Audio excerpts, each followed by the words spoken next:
With 4 days left until Q4 hits, I need you to know that brands large and small are getting super aggressive with their intellectual property complaints and protecting their turf, protecting their sales from third-party sellers. In order to be prepared for the receipt of an intellectual property complaint by a big brand, you have to make sure you have your sourcing documents at the ready.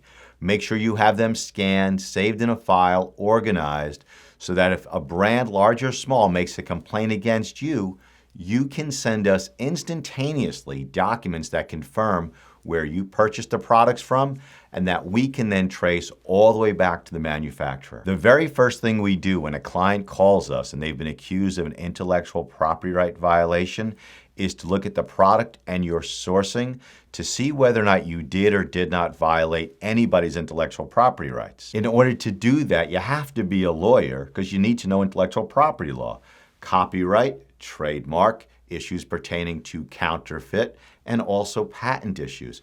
Only a lawyer can tell you whether you are or are not violating anybody's intellectual property rights, and that then leads to the final step. Once we know whether or not you did or did not violate anybody's IP rights, we then work on getting that brand to retract the complaint.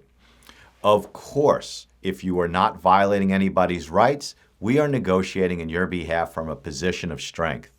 But sometimes you did violate their intellectual property rights, and our goal is still the same. Negotiate for a retraction of that complaint. It's the fastest way to get your listing or your account back and to get Amazon to release your funds. So as you get into Q4, be prepared to defend yourself against IP complaints because brands are coming at you strong.